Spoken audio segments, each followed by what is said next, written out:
पुस्तक का नाम गायत्री उपासना की सफलता की 3 शर्तें। पंडित श्री राम शर्मा आचार्य जी गायत्री मंत्र हमारे साथ साथ बोले। ओम भूर्भुवः स्वः तत्सवितुर्वरेण्यं भर्गो देवस्य धीमहि धियो यो न प्रचोदयात्। मित्रों, हमारा 70 वर्ष का संपूर्ण जीवन सिर्फ एक काम में लगा है और वह है भारतीय धर्म और संस्कृति की आत्मा की शोध। भारतीय धर्म और संस्कृति का बीज है गायत्री मंत्र। इस छोटे से 24 अक्षरों के मंत्र में वह ज्ञान और विज्ञान भरा हुआ पड़ा है जिसके विस्तार में भारतीय तत्वज्ञान और भारतीय नेतृत्व विज्ञान दोनों को खड़ा किया गया है। ब्रह्मा जी ने 4 मुखों से 4 चरण गायत्री का व्याख्यान 4 वेदों के रूप में किया। वेदों से अन्यायन धर्म ग्रंथ बने। जो कुछ भी हमारे पास है, इस सब का मूल जड़ हम चाहे तो गायत्री मंत्र के रूप में देख सकते हैं। इसलिए इसका नाम गुरु मंत्र रखा गया है, बीज मंत्र रखा गया है। बीज मंत्र के नाम से, गायत्री मंत्र के नाम से इसी एक मंत्र को जाना जा सकता है और गुरु मंत्र इसे कहा जा सकता है। हमने प्रयत्न किया कि सारे भारतीय धर्म और विज्ञान को समझने की अपेक्षा यह अच्छा है कि इसके बीज को समझ लिया जाए, जैसे कि विश्वामित्र ने तप करके इसके रहस्य और बीज को जानने का प्रयत्न किया। हमारा पूरा जीवन इसी एक क्रियाकलाप में लग गया। जो बचे हुए जीवन के दिन हैं, उसका भी हमारा प्रयत्न यही रहेगा कि हम इसी की शोध और इसी के अन्वेषण और परीक्षण में अपनी बची हुई जिंदगी को लगा दें। बहुत सारा समय व्यतीत हो गया। अब लोग जानना चाहते हैं कि आपने इस विषय में जो शोध की, जो जाना, उसका सार निष्कर्ष हमें भी बता दिया जाए। बात ठीक है, अब हमारे महाप्रयाण का समय नज़दीक चला आ रहा है, तो लोगों का यह पूछताछ करना सही है कि हर आदमी इतनी शोध नहीं कर सकता। हर आदमी के लिए इतनी जानकारी प्राप्त करना तो संभव भी नहीं है। हमारा सार और निष्कर्ष हर आदमी चाहता है कि बताया जाए। क्या करें? क्या समझा आपने? क्या जाना? अब हम आपको यह बताना चाहेंगे कि गायत्री मंत्र के ज्ञान और विज्ञान में जिसकी की व्याख्या स्वरूप ऋषियों ने सारे का सारा तत्व ज्ञान खड़ा किया है, क्या है। गायत्री को त्रिपदा कहते हैं। त्रिपदा का अर्थ है 3 चरण वाली, 3 टांग वाली, 3 टुकड़े इसके हैं, जिनको समझ करके हम गायत्री के ज्ञान और विज्ञान की आधारशिला को ठीक तरीके से जान सकते हैं। इसका एक भाग है विज्ञान वाला पहलू। विज्ञान वाले पहलू में आते हैं तत्व दर्शन, तप, साधना, योगाभ्यास, अनुष्ठान, जप, ध्यान आदि। यह विज्ञान वाला पक्ष है। इससे शक्ति पैदा होती है। गायत्री मंत्र का जप करने से, उपासना और ध्यान करने से उसके जो महात्म्य बताए गए हैं कि इससे यह लाभ होता है, अमुक लाभ होते हैं, अमुक कामनाएं पूरी होती हैं। अब यह देखा जाए कि यह कैसे पूरी होती है और कैसे पूरी नहीं होती, कब यह सफलता मिलती है और कब नहीं मिलती। किसी भी बीज को पैदा करने के लिए 3 चीज़ों की आवश्यकता होती है। भूमि उसके पास होनी चाहिए। भूमि के अलावा खाद और पानी का इंतज़ाम होना चाहिए। अगर ये तीनों चीज़ें उसके पास ना होंगी तब फिर मुश्किल है। तब फिर वह बीज पल्लवित होगा कि नहीं, कहा नहीं जा सकता। गायत्री मंत्र के बारे में भी यही 3 बातें हैं कि यदि गायत्री मंत्र के साथ 3 चीज़ें मिला दी जाएं या किसी भी आध्यात्मिक उपासना के साथ मिला दी जाएं तो उसके ठीक परिणाम होने संभव हैं। अगर ये 3 चीज़ें नहीं मिलाई जाएंगी तब फिर यही कहना पड़ेगा इसमें सफलता की आशा कम है। गायत्री उपासना के संबंध में हमारा लंबे समय का जो अनुभव है वह यह है कि जप करने की विधियां और कर्मकांड तो वही हैं जो सामान्य पुस्तकों में लिखे हुए हैं या बड़े से लेकर छोटे लोगों ने किए हैं। किसी को फलित होने और किसी को न फलित होने का मूल कारण यह है कि उन 3 तत्वों का समावेश करना लोग भूल जाते हैं जो किसी भी उपासना का प्राण है। उपासना के साथ एक तथ्य यह जुड़ा हुआ है कि अटूट श्रद्धा होनी चाहिए। श्रद्धा की एक अपने आप में शक्ति है। बहुत सारी शक्तियाँ हैं, जैसे बिजली की शक्ति, भाप की शक्ति है, आग की शक्ति है, उसी प्रकार से श्रद्धा की भी एक शक्ति है। पत्थर में से देवता पैदा हो जाते हैं, झाड़ी में से भूत पैदा हो जाते हैं, रस्सी में से सांप हो जाता है और ना जाने क्या क्या हो जाता है श्रद्धा के आधार पर। अगर हमारा और आपका किसी मंत्र के ऊपर, जब उपासना के ऊपर अटूट विश्वास है, प्रगाढ़ निष्ठा और श्रद्धा है, तो मेरा अब तक का अनुभव यह है कि उसको चमत्कार मिलना चाहिए और उसके लाभ सामने आने चाहिए। जिन लोगों ने श्रद्धा से विहीन उपासनाएं की हैं, श्रद्धा से रहित केवल मात्र कर्मकांड संपन्न किए हैं, केवल जीभ की नोक से जप किए हैं और उंगलियों की सहायता से मालाएं घुमाई हैं, लेकिन मन में वह श्रद्धा ना उत्पन्न कर सके, विश्वास उत्पन्न ना कर सके, ऐसे लोग खाली रहेंगे। बहुत सारा जप करते हुए भी अगर अटूट श्रद्धा और विश्वास के साथ उपासनाएं की जाएं, तो यह एक पहलू है जिसके आधार पर हम ये आशा करते हैं कि हमारे अच्छे परिणाम निकलने चाहिए और उपासना को पूरा पूरा लाभ देना चाहिए। यह एक पक्ष हुआ। दूसरा, उपासना को सफल बनाने के लिए परिष्कृत व्यक्तित्व का होना नितांत आवश्यक है। परिष्कृत व्यक्तित्व का मतलब यह है कि आदमी चरित्रवान हो, लोकसेवी हो, सदाचारी हो, संयमी हो, अपने व्यक्तिगत जीवन को श्रेष्ठ और समुन्नत बनाने वाला हो। अब तक ऐसे ही लोगों को सफलताएं मिली हैं। आध्यात्म का लाभ स्वयं पाने और दूसरों को दे सकने में केवल वही साधक सफल हुए हैं जिन्होंने जब उपासना के कर्म कांडों के सिवाय अपने व्यक्तिगत जीवन को शालीन, समुन्नत, श्रेष्ठ और परिष्कृत बनाने का प्रयत्न किया है। संयमी व्यक्ति, सदाचारी व्यक्ति जो भी जप करते हैं, उपासना करते हैं, उनकी प्रत्येक उपासना सफल हो जाती है। दुराचारी आदमी, दुष्ट आदमी, नीच पापी और पतित आदमी भगवान का नाम लेकर यदि चाहे तो पार नहीं हो सकते। भगवान का नाम लेने का परिणाम यह होना चाहिए कि आदमी का व्यक्तित्व सही हो और वह शुद्ध बने। अगर व्यक्ति को शुद्ध और समुन्नत बनाने में राम नाम सफल नहीं हुआ तो जानना चाहिए कि उपासना की विधि में बहुत भारी भूल रह गई और नाम के साथ में काम करने वाली बात को भुला दिया गया।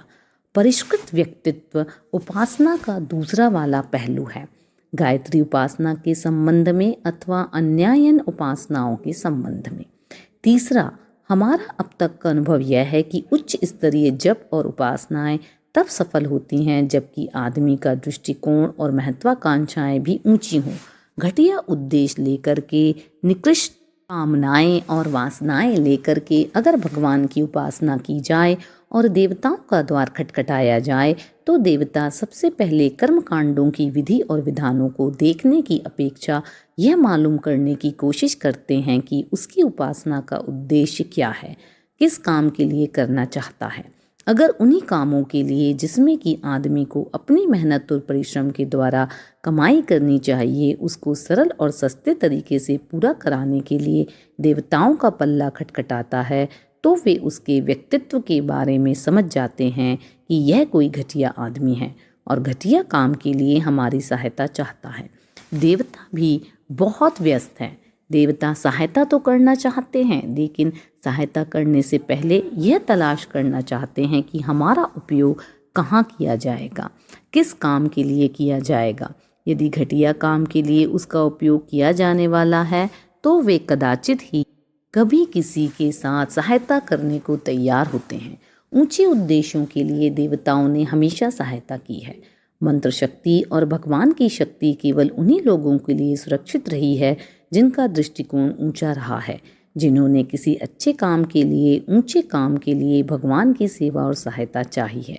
उनको बराबर सेवा और सहायता मिली है। इन तीनों बातों को हमने प्राणपण से प्रयत्न किया और हमारी गायत्री उपासना में प्राण संचार होता चला गया। प्राण संचार अगर होगा तो हर चीज़ प्राणवान और चमत्कारी होती चली जाती है और सफल होती जाती है। हमने अपने व्यक्तिगत जीवन में 24 लाख के 24 साल में 24 महापुरुष शरण किए, जप और अनुष्ठानों की विधियों को संपन्न किया, सभी के साथ जो नियमोपनियम थे उनका पालन किया। यह भी सही है, लेकिन हर एक को यह ध्यान रखना चाहिए कि हमारी उपासना में कर्म कांडों का, विधि विधानों का जितना ज़्यादा स्थान है, उससे कहीं ज़्यादा स्थान इस बात के ऊपर है कि हमने उन 3 बातों को जो आध्यात्मिकता की प्राण समझी जाती हैं उन्हें पूरा करने की कोशिश की है।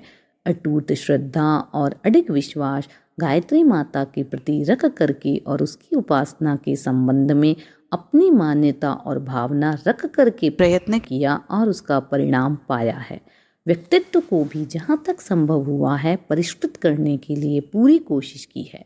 एक ब्राह्मण को और एक भगवान के भक्त को जैसा जीवन जीना चाहिए हमने भरसक प्रयत्न किया है कि उसमें किसी तरह से कमी ना होने पाए। उसमें पूरी सावधानी हम बरतते रहे हैं। अपने आप को धोबी के तरीके से धोने में और धुनिये के तरीके से धुनने में हमने आगा पीछा नहीं किया है। यह हमारी उपासना को फलित और चमत्कृत बनाने का एक बहुत बड़ा कारण रहा है। उद्देश्य हमेशा से ऊंचा रहे। उपासना हम किस काम के लिए करते हैं, हमेशा यह ध्यान बना रहा। पीड़ित मानवता को ऊंचा उठाने के लिए, देश, धर्म, समाज और संस्कृति को समुन्नत बनाने के लिए हम उपासना करते हैं, अनुष्ठान करते हैं, भगवान की प्रार्थना करते हैं। भगवान ने देखा कि किस नियत से यह आदमी कर रहा है। भागीरथ की नियत को देख करके गंगा जी स्वर्ग से पृथ्वी पर आने के लिए तैयार हो गई थीं और शंकर भगवान उनकी सहायता करने के लिए तैयार हो गए थे। हमारे संबंध में भी ऐसा ही हुआ। ऊंचे उद्देश्यों को सामने रख करके चलें तो देवी शक्तियों की भरपूर सहायता मिली। हमारा अनुरोध यह है कि जो कोई भी आदमी यह चाहते हो कि हमको अपनी उपासना को सार्थक बनाना है तो उन्हें इन 3 बातों को बराबर ध्यान में रखना चाहिए। हम देखते हैं कि अकेला बीज बोना सार्थक नहीं हो सकता, उससे फसल नहीं आ सकती। फसल कमाने के लिए बीज 1, भूमि 2 और खाद पानी 3, इन 3 चीज़ों की ज़रूरत है। निशाना लगाने के लिए बंदूक 1, कारतूस 2 और निशाना लगाने वाले का अभ्यास 3, ये तीनों होंगी तब बात बनेगी। मूर्ति बनाने के लिए पत्थर 1, छैनी हथौड़ा 2 और मूर्ति बनाने की कलाकारिता 3। लेखन कार्य के लिए कागज, स्याही और शिक्षा, तीनों चीज़ों की ज़रूरत है। मोटर चलाने के लिए मोटर की मशीन, तेल और ड्राइवर, तीनों चीज़ों की ज़रूरत है। इसी तरीके से उपासना के चमत्कार अगर किन्हीं को देखने हो, उपासना की सार्थकता की परख करनी हो तो इन 3 बातों को ध्यान में रखना पड़ेगा जो हमने अभी निवेदन किया। उच्च स्तरीय दृष्टिकोण, परिष्कृत व्यक्तित्व और अटूट श्रद्धा, विश्वास, इन तीनों को मिलाकर के जो कोई भी आदमी उपासना करेगा, निश्चय पूर्वक और विश्वास पूर्वक हम कह सकते हैं कि आध्यात्मिकता के तत्व ज्ञान का जो कुछ भी महात्म्य बताया गया है कि आदमी स्वयं लाभान्वित होता है, समर्थ बनता है, शक्तिशाली बनता है, शांति पाता है, स्वर्ग मुक्ति जैसा लाभ प्राप्त करता है और दूसरों की सेवा सहायता करने में समर्थ होता है। सही है। गायत्री मंत्र के संबंध में हम यही प्रयोग और परीक्षण आजीवन करते रहें और पाया कि गायत्री मंत्र सही है, शक्तिमान है, सब कुछ उसके भीतर है, लेकिन है तभी जब गायत्री मंत्र के बीज को तीनों चीज़ों से समन्वित किया जाए।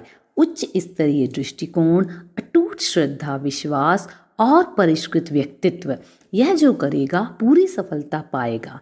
हमारे अब तक की गायत्री उपासना संबंधी अनुभव यही हैं कि गायत्री मंत्र के बारे जो तीनों बातें कही जाती हैं पूर्णतः सही है। गायत्री को कामधेनु कहा जाता है, यह सही है। गायत्री को कल्पवृक्ष कहा जाता है, यह सही है। गायत्री को पारस कहा जाता है, इसको छू कर के लोहा सोना बन जाता है, यह सही है। गायत्री को अमृत कहा जाता है, जिसको पी करके अजर और अमर हो जाते हैं, यह भी सही है। यह सब कुछ सही उसी हालात में है जबकि गायत्री रूपी कामधेनु को चारा भी खिलाया जाए, पानी पिलाया जाए, उसकी रखवाली भी की जाए। गाय को चारा आप खिलाए नहीं और दूध पीना चाहें तो यह कैसे संभव होगा? पानी पिलाएं नहीं, ठंड से उसका बचाव करें नहीं, तो कैसे संभव होगा? गाय दूध देती है, यह सही है, लेकिन साथ साथ में यह भी सही है कि इसको परिपुष्ट करने के लिए, दूध पाने के लिए उन 3 चीज़ों की ज़रूरत है। जो मैंने अभी आपसे निवेदन किया। यह विज्ञान पक्ष की बात हुई। अब ज्ञान पक्ष की बात आती है। यह मेरा 70 वर्ष का अनुभव है कि गायत्री के 3 पाद, 3 चरण में 3 शिक्षाएं भरी हैं, और ये तीनों शिक्षाएं ऐसी हैं कि अगर उन्हें मनुष्य अपने व्यक्तिगत जीवन में समाविष्ट कर सके तो धर्म और आध्यात्म का सारा रहस्य और तत्व ज्ञान का उसके जीवन में समाविष्ट होना संभव है। 3 पक्ष त्रिपदा गायत्री हैं: आस्तिकता, आध्यात्मिकता, धार्मिकता। इन तीनों को मिलाकर के त्रिवेणी संगम बन जाता है। ये क्या है तीनों? पहला है आस्तिकता। आस्तिकता का अर्थ है ईश्वर का विश्वास। भजन पूजन तो कई आदमी कर लेते हैं, पर ईश्वर विश्वास का अर्थ यह है कि सर्वत्र जो भगवान समाया हुआ है उसके संबंध में यह दृष्टि रखें कि उसका न्याय का पक्ष, कर्म का फल देने वाला पक्ष इतना समर्थ है कि उसका कोई बीच बचाव नहीं हो सकता। भगवान सर्वव्यापी है, सर्वत्र है, सबको देखता है। अगर ये विश्वास हमारे भीतर हो तो हमारे लिए पाप कर्म करना संभव नहीं होगा। हम हर जगह भगवान को देखेंगे और समझेंगे कि उसकी न्याय निष्पक्षता हमेशा अक्षुण्ण रही है। उससे हम अपने आप का बचाव नहीं कर सकते। इसलिए आस्तिक का ईश्वर विश्वासी का पहला क्रियाकलाप यह होना चाहिए कि हमको कर्म फल मिलेगा, इसलिए हम भगवान से डरें। जो भगवान से डरता है उसको संसार में और किसी से डरने की जरूरत नहीं होती।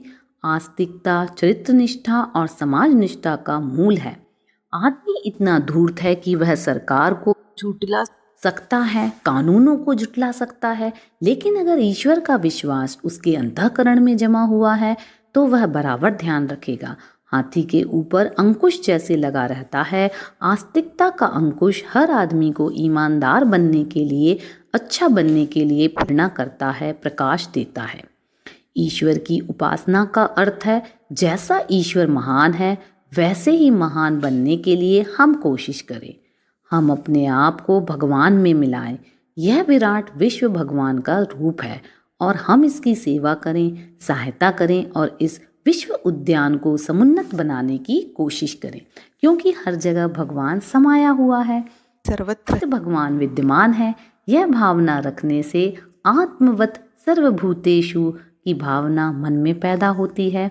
गंगा जिस तरीके से अपना समर्पण करने के लिए समुद्र की ओर चल पड़ती है, आस्तिक व्यक्ति, ईश्वर का विश्वासी व्यक्ति भी अपने आप को भगवान में समर्पित करने के लिए चल पड़ता है। इसका अर्थ यह हुआ कि भगवान की इच्छाएं मुख्य हो जाती हैं। व्यक्तिगत महत्वाकांक्षाएं, व्यक्तिगत कामनाएं भगवान की भक्ति समाप्त कराती हैं और यह सिखाती हैं कि ईश्वर के संदेश, ईश्वर की आज्ञाएं ही हमारे लिए सब कुछ होनी चाहिए। हमें अपनी इच्छा भगवान पर थोपने की अपेक्षा भगवान की इच्छा को अपने जीवन में धारण करना चाहिए। आस्तिकता के ये बीज हमारे अंदर जमे हुए हों तो जिस तरीके से वृक्ष से लिपटकर बेल जितनी ही ऊंची हो जाती है, जितना कि ऊंचा वृक्ष है, उसी प्रकार से हम भगवान की ऊंचाई के बराबर ऊंचे चढ़ सकते हैं। जिस तरीके से पतंग अपनी डोरी बच्चे के हाथ में थमाकर आसमान में ऊंचे उड़ती चली जाती है, जिस तरीके से कठपुतली के धागे बाजीगर के हाथ में बंधे रहने से कठपुतली अच्छे से अच्छा नाच तमाशा दिखाती है, उसी तरीके से ईश्वर का विश्वास, ईश्वर की आस्था अगर हम स्वीकार करें, हृदयंगम करें और अपने जीवन की दिशा धाराएं भगवान के हाथ में सौंप दें, अर्थात भगवान के निर्देशों को ही अपनी आकांक्षाएं मान लें, तो हमारा उच्च स्तरीय जीवन बन सकता है और हम इस लोक में शांति और परलोक में सद्गति प्राप्त करने के अधिकारी बन सकते हैं।